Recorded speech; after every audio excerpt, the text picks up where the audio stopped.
yang pertama di sini lakukan. Salah satunya ini Pak. Salah satu ini. Jadi ini adalah salah satu media komunikasi. Media komunikasi kepada masyarakat apa lebih.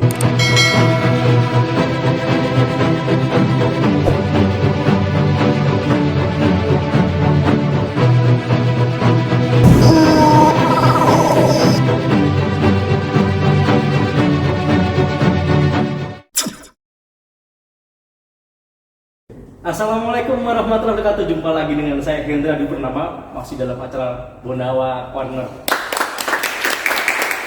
Melihat Taman Nasional Bogani dan Wartaboni dari berbagai macam sudut pandang.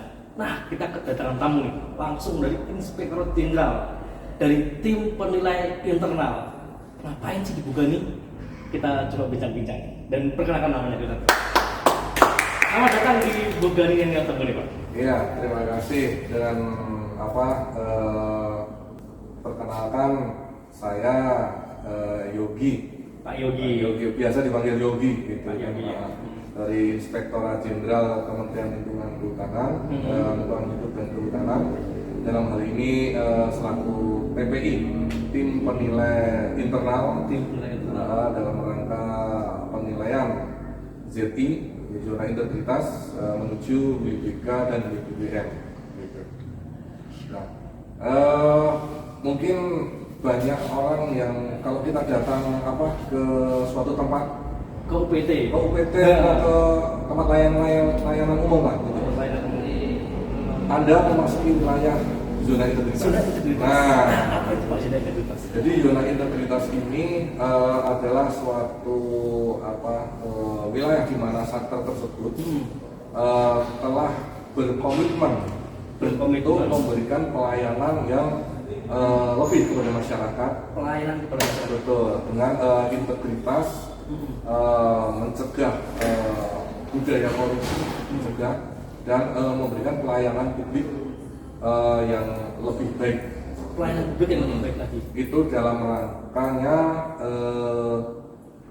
WBK dan WBBM. Apa itu Pak WBK dan WBBM? Kalau untuk WBK dan WBBM itu adalah suatu predikat yang diberikan kepada unit kerja di daerah. Jadi itu miniatur penerapan dari reformasi birokrasi. Kalau reformasi birokrasi itu kan tingkat kementerian Mas ya, tingkat kementerian. Nah, ini adalah miniatur dari kementerian tersebut. Jadi dia bertujuan membangun program RB yang ada di tingkat UPT ini tingkat satker, sehingga mampu mengembangkan budaya kerja birokrasi yang anti korupsi, WBK, anti korupsi gitu. Kemudian berkinerja tinggi dan memberikan pelayanan publik yang berkualitas.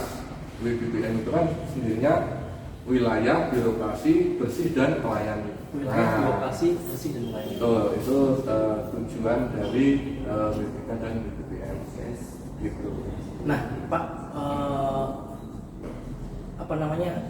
yang dilakukan UPT atau unit pengelola lainnya untuk menuju zona integritas dengan predikat WBK WBBM itu apa sih Pak?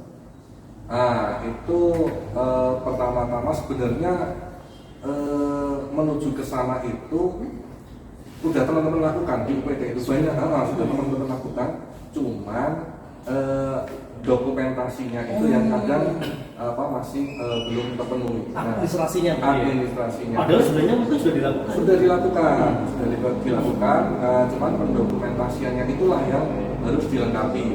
Jadi ada beberapa hal yang harus dipenuhi. Ada 6 area yang mungkin itu ada manajemen perubahan, kemudian penataan tata laksana, kemudian penataan sistem manajemen SDM aparatur, penguatan akuntabilitas, kemudian penguatan pengawasan dan peningkatan kualitas pelayanan publik. Jadi sebenarnya kan itu semua sudah dilakukan Mas. Sudah dilakukan. Cuman mungkin pendokumentasiannya itu yang kita minta dipenuhi. Jadi kalau kita kerja nggak ada buktinya, apa kan gitu. Jadi bagaimana menilainya ini? Betul. Jadi itu sebagai salah satu menilai. Nah, gitu. Jadi bukti-bukti itu akan kita nilai. Itu. Dan saya sudah pernah ngobrol sama Bu Kusmayanti, Pak, KSBTU Balai Taman Nasional Bogani Watabuni. Bogani Watabuni ini di Ditjen KSDAI masih satu-satunya yang mempunyai gelar zona integritas yang mempunyai gelar wilayah bebas dari korupsi. Ya. Betul itu, Pak? Iya. Ya. Jadi di Buganilani ini, Taman Nasional ini itu pernah mendapatkan predikat BBK dan sekarang sedang menuju WBBM. Menuju WBBM. Nah, ini kami apresiasi sekali. Salah satu UPT dari Ditjen KSDAE yang semangatnya luar biasa. Semangat luar biasa untuk menuju WBBM. Wah, ini luar biasa sekali nih. Dan biasanya apa sih Pak dukungan dari TPI ini, tim penilai internal Direktorat Jenderal untuk mendukung ZI, WBK dan WBBM ini Pak? Jadi kami selaku tim penilai internal itu melakukan penilaian dari namanya lembar kerja evaluasi. Lembar kerja evaluasi yang sebelumnya sudah dinilai oleh eselon 1-nya. Nah, gitu. Jadi tim penilai pendahuluan TPP eselon 1 kami melakukan review, melakukan evaluasi terhadap LKE tersebut. Dukungan kami akan melakukan pendampingan secara intensif pada satker-satker yang mempunyai potensi-potensi untuk diusulkan menjadi baik itu WBK maupun WBBM. Kita akan dampingi secara intensif. Kalau misalnya ada kekurangan-kekurangan, kita akan dampingi. Oh, ini penuhi kekurangannya di sini, kelemahannya di sini, tolong diperkuat. Nah, tujuan kami adalah apa yang kita usulkan dalam hal ini kan membawa nama KLHK juga, jadi akan membawa nama KLHK akan kita usulkan itu bisa mendapat predikat baik itu WBK maupun WBBM dari Menpan RB. Dan sekarang sedang mendampingi Balai Taman Nasional Bogani Watabuni menuju wilayah WBBM tadi. WBBM betul sekali. Kami ditugaskan untuk mendampingi terkait menuju WBBM dari Taman Nasional Bogani Watabuni. Gitu. Tadi sekelas membahas tentang wah ini semangat nih Balai Taman Nasional Bogani Watabuni Pak. Nah, menurut pendapat Bapak Pak Yogi pribadi ini tentang pengelolaan Taman Nasional Bogani Watabuni seperti apa sih Pak? Tadi saya sempat membuka dokumen, kemudian saya juga melihat ini antusiasme dari teman-teman di sini itu luar biasa terkait dengan pemenuhan dokumen itu. Saya rasa wah itu sudah keseharian lah, makanan sehari lah. Nah, yang saya sangat apresiasi sekali itu adalah inovasi-inovasi yang teman-teman di sini lakukan. Salah satunya ini Pak. Salah satunya ini. Jadi ini adalah salah satu media komunikasi. Media komunikasi kepada masyarakat, lebih mengenalkan ZI kepada masyarakat, juga lebih mendekatkan diri Taman Nasional Buganilani ini kepada masyarakat. Nah, itu ada inovasi-inovasi yang luar biasa, kami apresiasi sekali dan semoga memang apresiasi itu, inovasi itu mendapat apresiasi dan oleh Menpan RB dinilai positif dan goal menjadi WBBM. Berpredikat WBK, nggak cuma WBK saja, cuma WBBM naikin level. Nah, Pak, apa saja sih Pak yang menjadi kriteria penting dalam menuju zona integritas berpredikat WBK, WBBM ini? Apa saja kriterianya? Oke. Kalau untuk kriteria menjadi WBK itu kita ada scoring. Nah, scoring LKE itu minimal 75. LKE minimal 75. Kalau untuk menjadi WBBM tentunya akan lebih tinggi lagi. Ini 85. 85. Dari skala 100. 85. Kemudian satker tersebut atau unit kerja tersebut telah memiliki predikat WBK selama 2 tahun.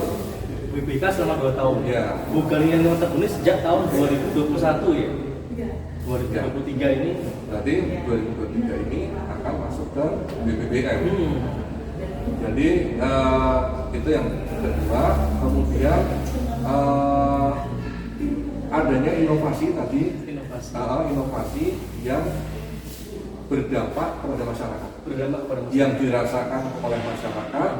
Kemudian bahwa dengan adanya inovasi itu pelayanannya lebih meningkat, kemudian dirasakan langsung oleh masyarakat, dan juga tentunya meningkatkan akuntabilitas kinerja dari balai ini sendiri. Gitu. Akuntabilitas.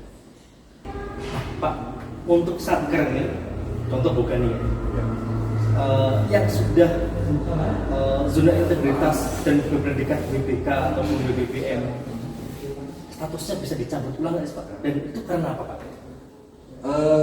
Karena itu sebuah predikat. Tentunya bisa dicabut. Bisa dicabut.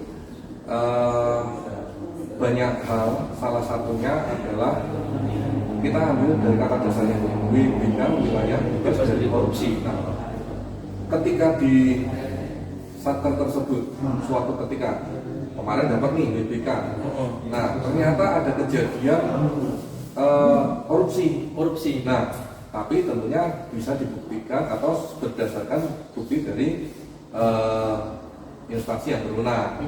Misalnya berdasarkan dari pengadilan divonis ada yang melakukan tindak pidana korupsi terkait dengan anggaran. Berarti di sini sudah nggak integritas lagi dong. Berarti itu salah satu yang mencabut. Makanya hati-hati nih, udah megang sertifikat WBK ini, ya hati-hati kita melangkah, jangan sampai terpeleset. Artinya harus amanah ketika sudah mendapat presiden itu, harusnya lebih hati-hati lagi. Betul. Itu dengan menyandang gelar seperti itu, tentunya kita dalam bekerja lebih berhati-hati. Ada lagi Pak? Ya selain korupsi yang paling menonjol di situ, tentunya misalnya untuk pelayanan publik ya. Pelayanan publik.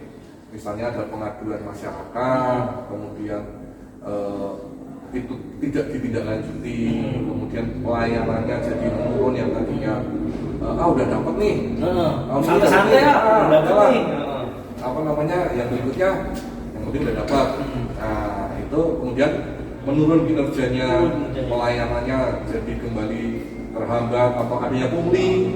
Nah adanya pungli, adanya pengaduan masyarakat yang kemudian ternyata terbukti penyalahgunaan wewenang. Nah itu banyak hal yang bisa dicabut. Betul. Nah mungkin Pak ada pesan-pesan yang terakhir ini ya, pesan-pesan yang bisa disampaikan kepada satker atau mungkin masyarakat terkait dengan ZI, WBK dan WBBM. Oke. Jangan pesan terakhir ya. Pesan terakhir gimana? Pertanyaan terakhir. Jadi dari kami TPI itu dalam hal ini juga kepada masyarakat sekitar Taman Nasional dan juga kepada Balai Taman Nasional Boganinani Wartabone ini kelihatannya mencapai BPBM itu suatu yang sulit, tapi sebenarnya itu mudah karena kita sudah melakukannya. Tinggal dokumentasinya. Kemudian satu lagi mengenai ketaraf BPBM itu adalah